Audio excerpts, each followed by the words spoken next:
دماغی صحت کے لیے مفید ترین ٹوٹکے۔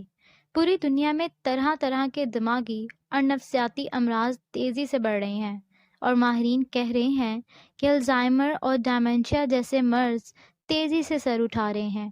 اس تناظر میں دماغی ماہرین نے بعض طبی ٹوٹکے فراہم کیے ہیں جن پر عمل کر کے ہمارے اپنے دماغ کو روشن اور توانا رکھ سکتے ہیں۔ بیٹھنا چھوڑیں اور سرگرم رہیں۔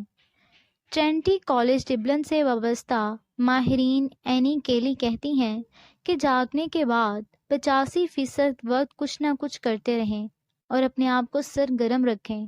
اس طرح سرگرم زندگی سے فوری طور پر 3 فوائد حاصل ہو سکتے ہیں۔ اول، یادداشت اچھی ہوتی ہے۔ دوم، خون کی نالیاں تندرست رہتی ہیں۔ اور سوم، جسم کا امنیاتی نظام بہترین حالت میں رہتا ہے۔ جیسے جیسے ہم بڑھاپے کی طرف جاتے ہیں، ہماری یادداشت ماند پڑ جاتی ہے۔ ورزش سے نہ صرف دماغی حجم بڑھتا ہے، بلکہ اس میں کمی واقع ہو رہی ہو تو وہ بھی سست پڑ جاتی ہے۔ اس کا MRI اور دیگر طبی طریقوں سے بھی ہو چکی ہے۔ دماغ کو خون کی ضرورت ہوتی ہے۔ یہ بلحاظ وزن پورے جسم کا 2 سے 3% حصہ ہے، جبکہ پورے جسم کی 15% خون کی سپلائی استعمال کرتا ہے۔ ورزش سے خون کی نالیوں میں چربی کم ہوتی ہے اور خون کا بہاؤ بہتر ہوتا جاتا ہے۔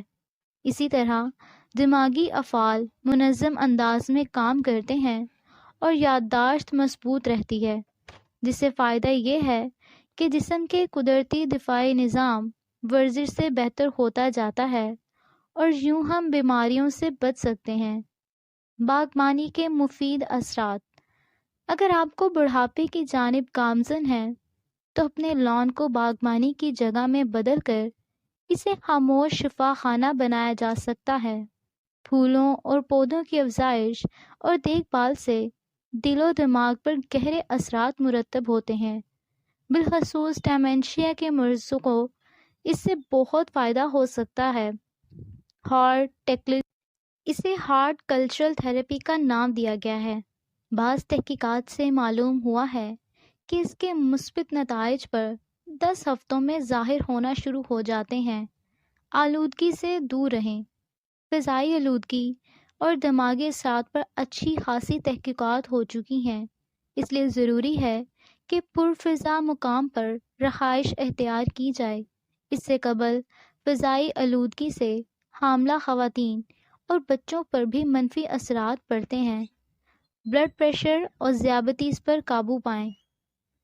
وہ امراض دماغی صحت کو تیزی سے نقصان پہنچا سکتے ہیں۔ ان میں بلڈ پریشر اور ذیابیطس سر فہرست ہے۔ ذیابیطس اور بلڈ پریشر سے خون کی نالیاں متاثر ہوتی ہیں اور اس طرح دماغ شدید متاثر ہو سکتا ہے۔ اس لیے ضروری ہے کہ ان 2 امراض سے دور رہا جائے۔